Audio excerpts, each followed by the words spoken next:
Hello, this is for ISOL 631 for the University of the Cumberlands.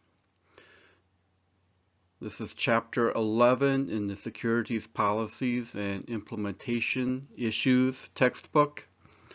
The chapter is on data classification and handling policies and risk management policies. So data sustains an organization's business processes and enables it to deliver products and services. Stop the flow of data for many companies, businesses could quickly come to a halt. Data drives online ordering, delivery schedules, allocation of resources, production lines, warehouse management, supply chain, and much more. The economy is driven by data. Those who understand its value and have the ability to manage related risks will have a competitive advantage. If the loss of data lasts long enough, the viability of an organization to survive may come into question. So data classification is a useful way to rank the value and importance of a group of data. Importance of the data and the type of value assigned will vary by organization. The value may be monetary, and certain data may be key for driving the organization. The value may be regulatory, and certain data carries legal obligations. The type of data category known as classifiers may vary greatly depending on the organization's need. Data classification creates a standardized way of assigning data or groups of data to a classification. These data classifications then drive how data is appropriately handled. These policies and techniques feed into a risk management approach that helps prevent disruption of services. This chapter discusses data classification techniques used by the government within the private sector. It discusses ways of classifying data. It also discusses risk management approaches that include quality assurance, quality control, and key measures. So the learning objectives of this chapter describe the different information security systems, or ISS, policies associated with risk management. So things this chapter will cover include what data classification policies are, what data handling policies are, which business risks are related to information systems, what a risk and control self-assurance, or RCSA, is and why it's important, what risk assessment policies are, what quality assurance and quality control are, and also look at best practices for risk management policies. So the key concepts will include business risks related to information system, risks associated with the selective business model, differences between public and private risk management policies. We'll look at risk and control self-assessments, or the RCSA, and quality assurance and quality control. We'll also look at various data classification approaches, explain the differences between classified and unclassified data, describe common business classification techniques, understand the need for policies that govern data in transit and at rest, explain common business risks in a disaster, describe the quality assurance, describe quality control, explain the difference between quality assurance and quality control, and describe the relationship between quality assurance, quality control, and risk management.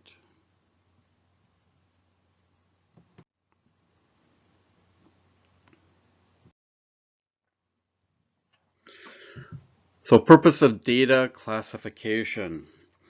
Data classification in its simplest form is a way to identify the value of data. You achieve this by placing a label on the data. Labeling data enables people to find it quickly and handle it properly. You classify data independently of the form it takes. In other words, data stored in the computer should be classified the same way as data printed on a report. Classifying all data in an organization may be impossible. There has been an explosion in the amount of unstructured data, logs, and other data retained in recent years. Trying to individually inspect and label terabytes of data is expensive, time-consuming, and not very productive. There are different approaches that can be employed to reduce this challenge. There are several approaches used to reduce the time and effort needed to classify data. Classify only the most important data, that which represents the highest risk to the organization. You use a default classification for the remaining data. Or you can classify data by storage location or point of origin. For example, all data stored in the financial application database could be considered to be for the internal use only and thus classified as confidential. Or classify data at time of creation or use. This technique relies on software that hooks to existing processes. For example, before an email is sent, a pop-up box requires the email content to be classified. Regardless of the approach, the reason for classifying the data must determine the way it is secured and handled. The point is not just to classify data. The point is to classify data in order to manage the risk. So the need for data classification. You can classify data for different purposes depending on the need of the organization. For example, military would have very different classifications needed than the local grocery store. Both handle data, but handling requirements differ greatly. The more sensitive the data, the more important it is to handle the information properly. An organization has several needs to classify data. Three most common needs are to protect information, retain information, and recover information. So protecting information. The need to protect information is often referred to as security classification. An organization has to protect data when its disclosure could cause damage. Data classification drives what type of security you should use to protect the information.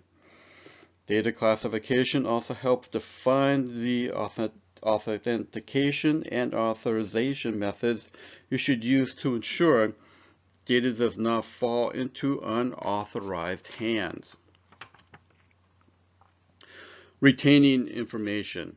An organization must determine how long to retain information. It's not practical to retain data forever. When you purge and delete sensitive data, there's less of a target for future breach. Therefore, organizations should retain only data that is needed to conduct business. Data retention policies define the methods of retaining data as well as the duration. Need to retain data for two major reasons: the legal obligation and the needs of the business. And then recovery information.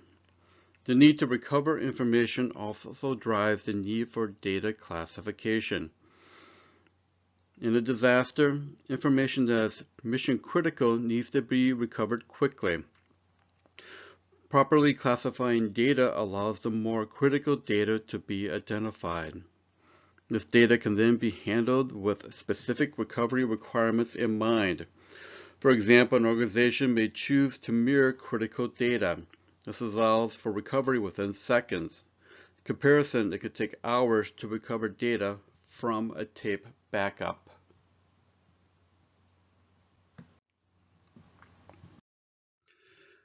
So, legal classification schemes. The legal classification scheme to label data is driven primarily by legal requirements.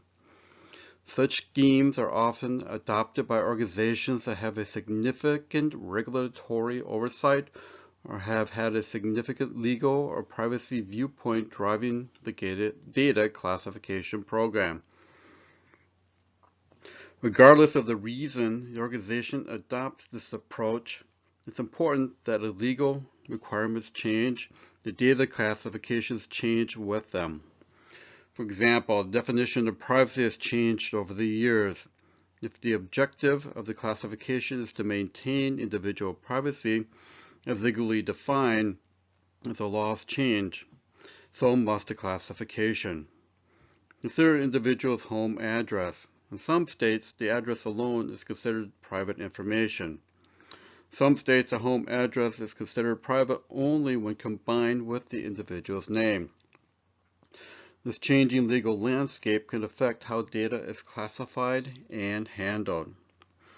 So, Stanford University has adopted the following data classification scheme. We have prohibited information. As information is classified as prohibited if law or regulation requires protection of the information. There's restricted information. It's classified as restricted if it would otherwise qualify as prohibited. It has been determined by the university that prohibiting information storage would significantly reduce faculty, staff, or student effectiveness.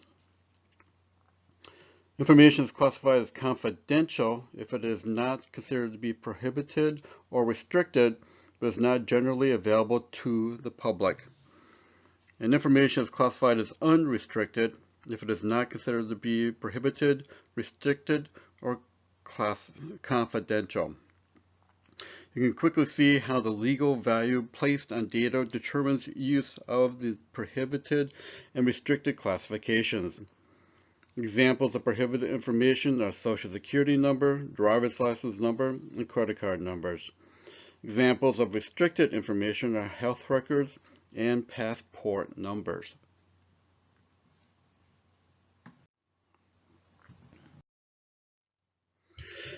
So the military classification schema. The security data classification reflects the criticality and sensitivity of information. Criticality refers to how important the information is to achieving the organization's mission.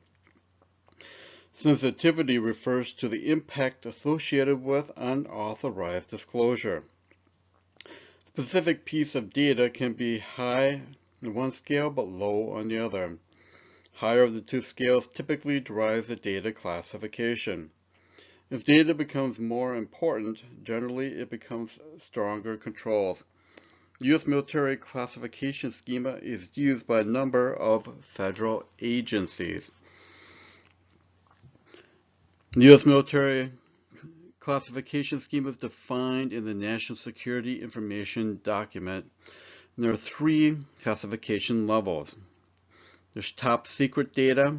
That's the unauthorized disclosure of which would reasonably be expected to cause grave damage to the national security. Secret data, that's the unauthorized disclosure of which would reasonably be expected to cause serious damage to national security. And confidential data, unauthorized disclosure of which would reasonably be expected to cause damage to national security. So the unclassified data has two classification levels. And the declassification data is very important.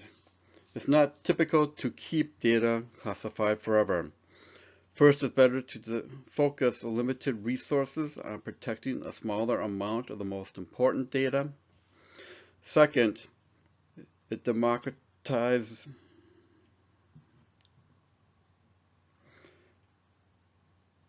We expect the government to be transparent. Unless there's a compelling reason to keep a secret, the expectation is the information will be released to the public. The government routinely declassifies data. Declassification is a term that means to change classification to unclassified. The declassification data is handled in one of three programs run by the ISOL. The automatic declassification automatically removes the classification after 25 years. Systemic classification reviews these records exempted from an automatic declassification. And mandatory declassification reviews specific records when requested. These three programs declassified 19.8 million pages. Information in 2012, as we see in this graphic. As you can see, the government is protecting more and more data. The amount could become overwhelming unless there are policies to reduce the amount of data the government protects.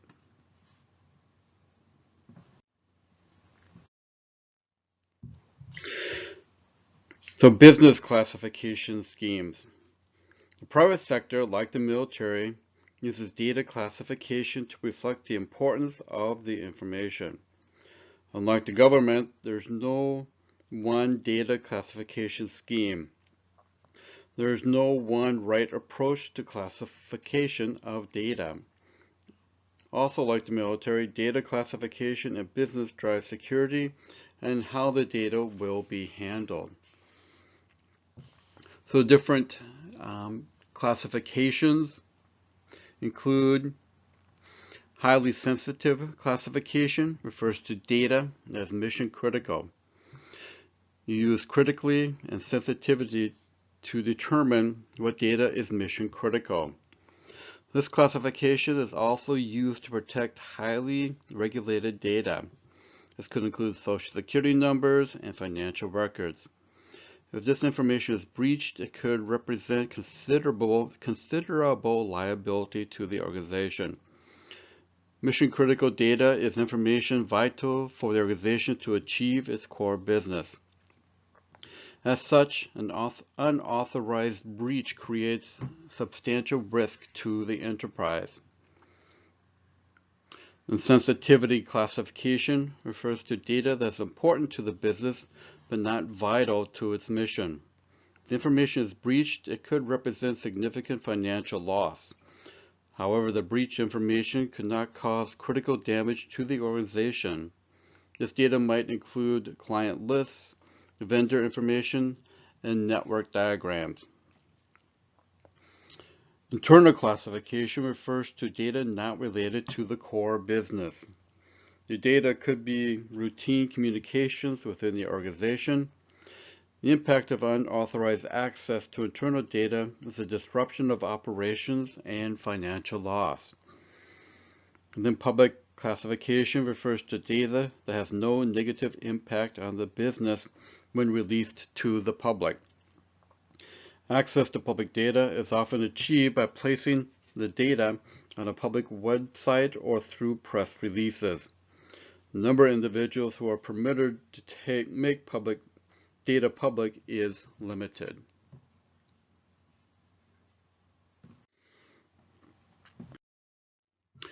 Developing a customized classification scheme. You can often create a customized classification scheme by altering an existing one. Federal agencies cannot customize a scheme. This is because their classification schemes are mandated by law. Many security frameworks provide guidance and requirements to develop a classification. Some sources of guidance and requirements include the ISO, Control Objectives for Information and Related Technology, or COBIT, and the Payment Card Industry Data Security Standard, or the PCI DSS. Sometimes customizing a classification schema is minor. This might include modifying the label but not changing the underlying definition. For example, the highly sensitive classification could equate to private, restricted, or mission critical. It's not the name that matters, but the definition. Classification names can be very dependent on the organization and the perspective of the creator. Private classification in one organization could mean highly sensitive in another. Still another might mean sensitive. When developing a customization data classification scheme, keep to the basics. You should consider the following general guidelines.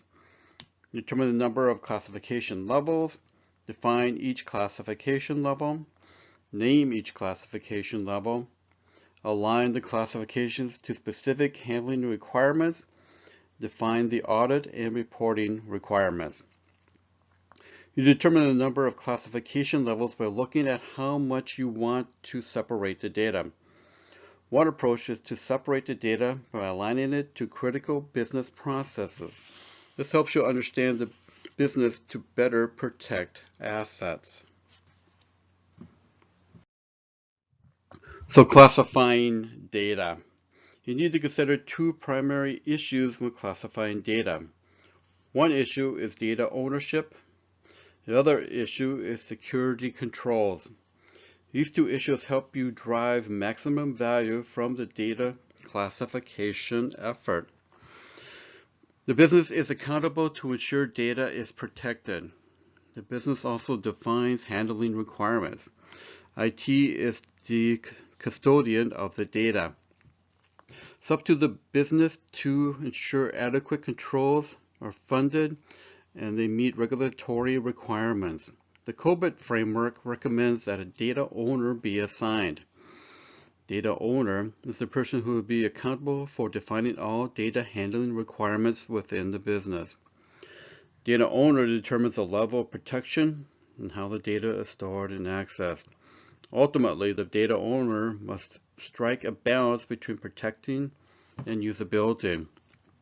Data owner must consider both the business requirements and regulatory requirements. The position of the data owner should be senior enough to be accountable. The data owner has a vested interest in making sure the data is accurate and properly secure. Data owner needs to understand the importance and value of information to the business. He or she also needs to understand the ramifications that inaccurate data or unauthorized access has on the organization. The data owner guides the IT department in defining controls and handling processes. IT department designs, builds, and implements these controls. For example, if a cardholder data is being collected, data owners should be aware of the PCI DSS standards. IT department would advise the data owner on the technology requirements.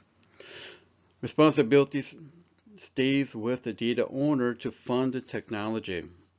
The duties and responsibilities of the data owner should be outlined in the security controls or in security policies. Determining the security controls for each classification level is a core objective of data classification. It makes no sense to identify data as highly sensitive or top secret and then allow broad access. The data owner and the IT department determine what controls are appropriate. Following is a sample of security controls to be considered. Authentication method, encryption, monitoring, and logging. It's up to the business to ensure adequate controls are funded and they meet regulatory requirements.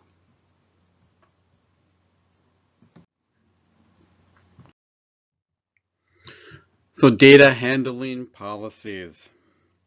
Data has a life cycle like any IT asset. It's created, accessed, and eventually destroyed. Between these states, it changes form. It's transmitted, stored, and physically moved. Security policies, standards, and procedures establish different requirements on the data depending on the life cycle state. The main objective is to ensure that data is protected in all its forms. It should be protected in all media and during all phases of its life cycle. The protection needs to extend to all processing environments. These environments collectively refer to all applications, systems, and networks. Policies state that owners of information are personally responsible for complying with policies, standards, and procedures. All users are held accountable for the accuracy, integrity, and confidentiality of information they access. Policies must be clear as to the use and handling of data. The section outlines some of the policy considerations for data handling at different points. So creation. During creation, data must be classified. This could be simply placing the data within a common storage area. For example, a human resources system creates information in the human resource database. All information in that database can be assigned a common data classification. Security policies then govern data owner, custodians, and accountabilities. Security procedures govern how access is granted to that data. Then access to data is governed by security policies. These policies provide special guidance on separation of duties, or SOD. It's important that procedures check SOD requirements before granting access.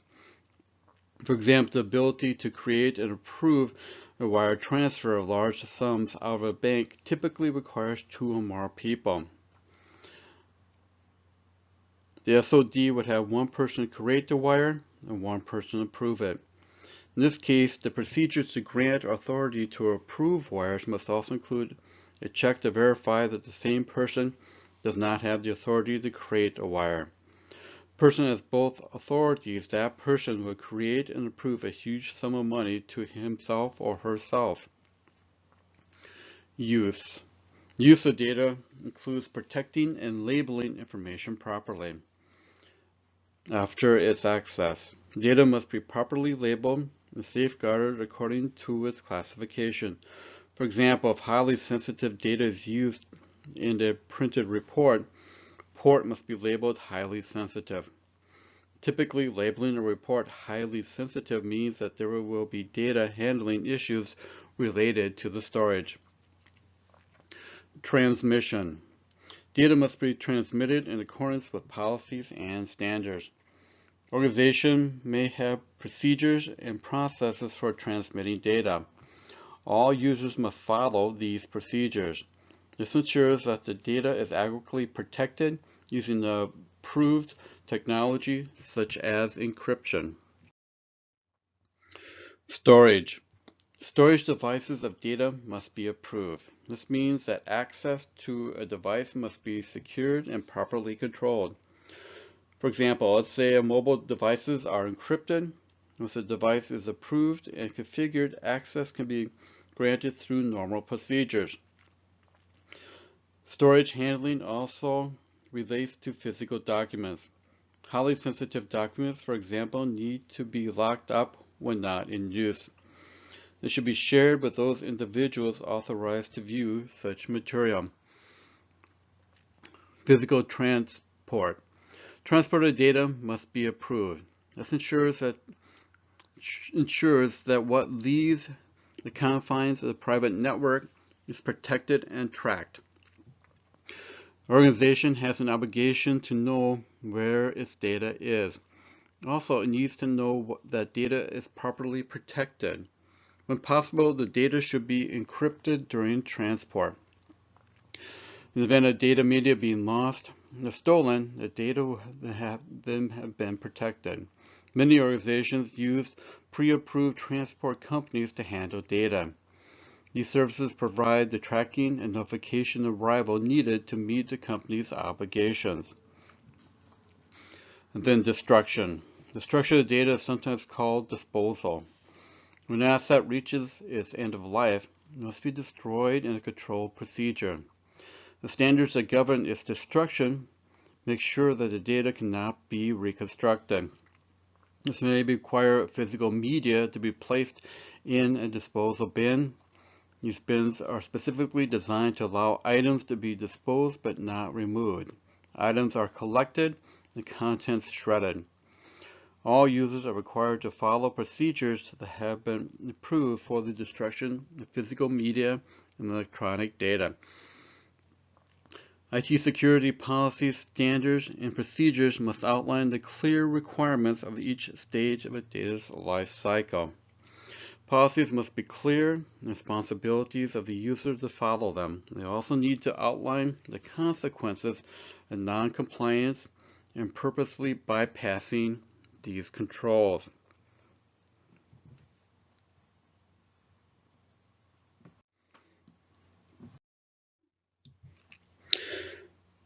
Risk management policies establish processes to identify and manage risk to the businesses.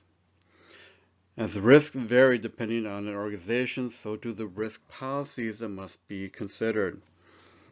Common across many organizations are risk policies that consider the value of the data, types of risks, impact to the business, and effective measurement through quality control and quality assurance. No matter the size of your organization, underlying data is vital to its success. So, types of risk. Much IT risk is operational risk. Operational risk is a broad category. It includes any event that disrupts the activities the organization undertakes daily. In technology terms, it is an interruption of the technology that affects the business process. It could be a coding error, a network slowdown, a system outage, or a security breach.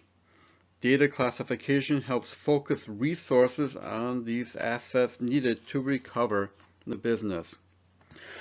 For example, data classification identifies what data is critical to resuming minimal operations.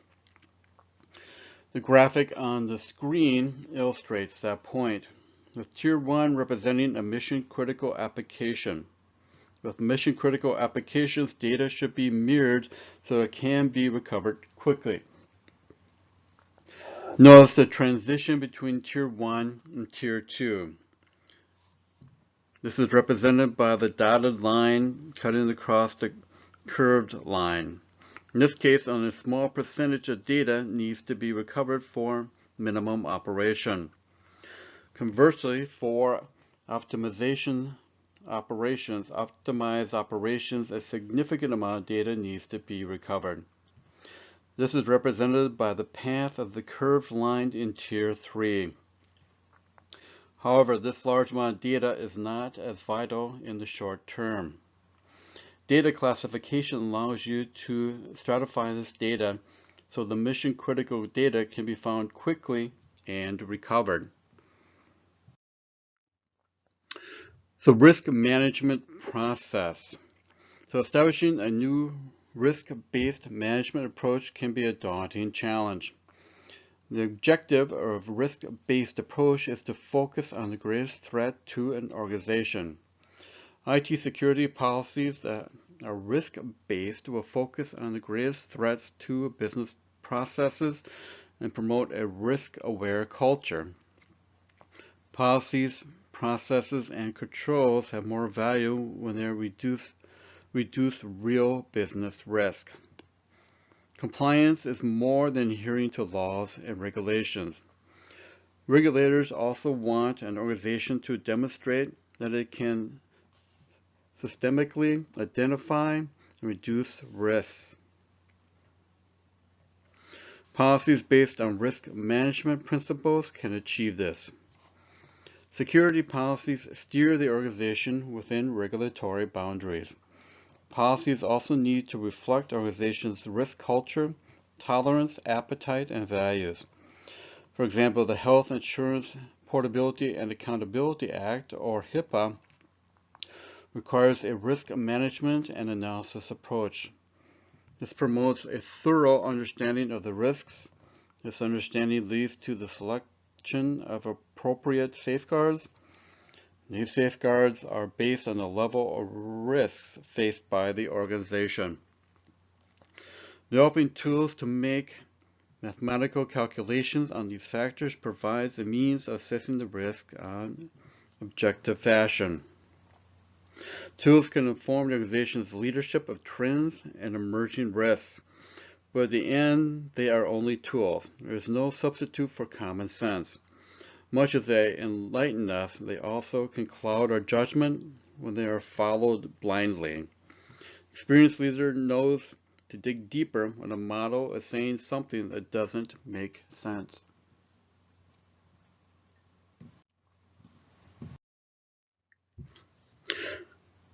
So risk and control self-assessment. A risk and control self-assessment, or RCSA, is an effective tool in risk management arsenal. It allows the organization to understand its risks and the potential effects on the business. It's a formal exercise many organizations conduct annually. An RCSA can be a time-consuming exercise requiring engagement from business's senior leadership and technology teams. However, the benefits are enormous. By the end of the day, a common view emerges on the challenges and risks that face an organization, including what the major known risks are, which of these risks will limit the ability of an organization to complete its mission, what plans are in place to deal with these risks, and who owns the management and monitoring of these risks. The RCSA process is often not well understood or leveraged.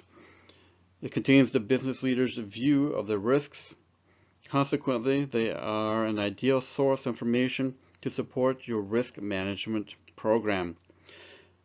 If you demonstrate how managing risks to data reduces the risks identified in the RCSA, you will get the attention of management and increased opportunity to win their support.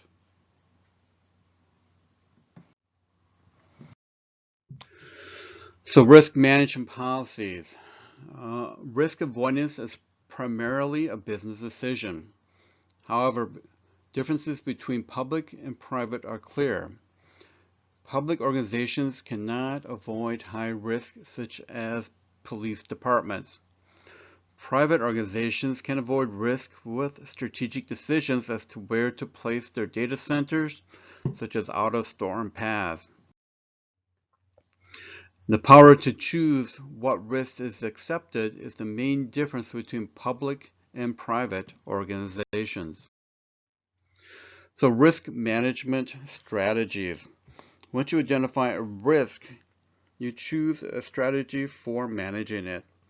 There are 4 generally accepted risk management strategies to follow. First is risk avoidance, not engaging in certain activities that can incur risk. Risk acceptance, that's accepting the risk involved in certain activities and addressing any consequences that result. Risk transference, sharing the risk with an outside party. And then risk mitigation, reducing or eliminating risk by applying controls. Risk avoidance is primarily a business decision. You need to look at the risks and benefits to determine how important they are to the viability of the business. Government organizations may not have that option. A local police department, for example, cannot choose to stop policing because of the potential risks. Example of risk avoidance would be if a company moves its data centers from Florida to Iowa to avoid the risk of hurricanes. Risk acceptance is either a business or technology decision. Businesses need to know the risks that impact its operations. If the business does not think it is feasible or cost-effective to manage the risk in other ways, must choose to accept the risk. There are a host of daily technology risks that are accepted by the IT department. Hopefully these risks have a low probability of impacting the business. From a practical standpoint, not all risks can be formally accepted by the business. Key is to have a process by which risks are assessed and rated. This rating can be used to determine who has the authority to accept each risk. Risk transference is taking the consequences of risk and moving the responsibility to someone else. Most common type of risk transference is the purchase of insurance. For example, you might purchase a data breach insurance that would pay your expenses in the event of a data breach. Transferring a risk does not reduce the likelihood that the risk will occur. It removes the financial consequences of that risk. There is no one list of mitigation strategies. The mitigation strategy depends on the risks, threats, and vulnerabilities facing the organization. A grocery market protecting customer credit cards has a different set of threats than a nuclear power plant. Their mitigation strategies will also differ.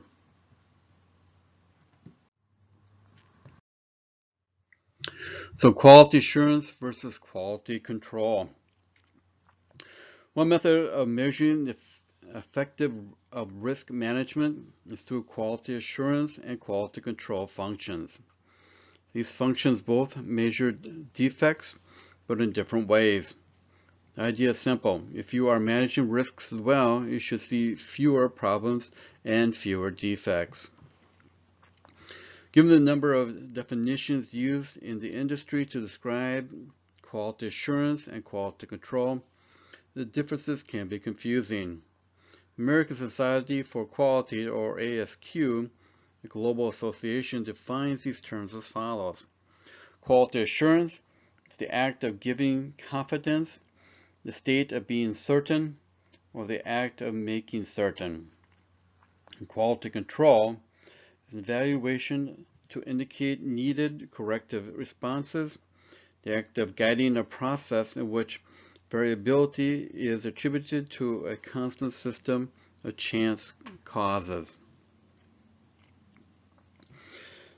Typically, QA is a real-time preventive control. If a transaction or process fails a quality assurance test, the defect is immediately caught. At this point, the defect can be corrected or rejected. In contrast, a quality control function typically looks at defects over time and over a broader group of samples as a detective control. In this way, quality control process can capture lessons learned and improve the quality assurance process.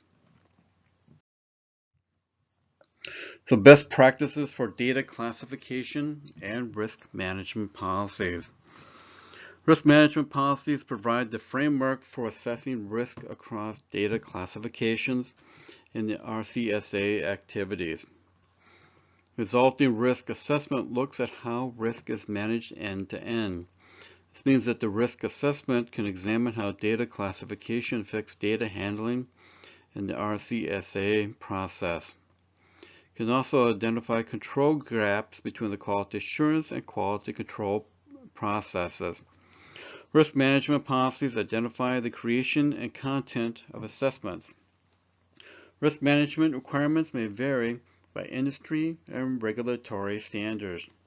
When creating a data classification scheme, let's keep the following in mind. Keep the classification simple. No more than 3 to 5 data classes. Ensure that data classes are easily understood by employees. Data classification must highlight which data is most valuable to the organization, and classify data is the most effective manner that classifies the highest risk data first. The takeaway is that there is no one common approach to defining risks and controls within an organization. Many of the same elements are there, but repackaged in different form. Regardless of what data is called, it's important that the risk management policies promote a thorough understanding of the business. It should include a definition of its risks and the ability to ensure data is properly handled.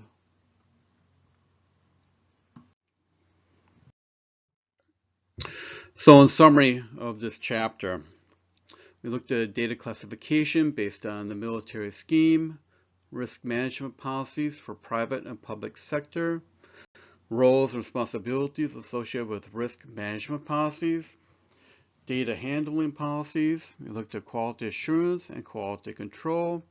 We also looked at the RCSA, or the Risk and Control Self-Assessments. So you learned in this chapter that you can use data classification to identify critical data and protect it. We also looked at reviewed military and business classification schemes. The chapter examined how these schemes apply to data handling policies. Also looked at need to have policies govern data at rest and in transit. The chapter also discussed how data classification helps reduce business risks. Thank you.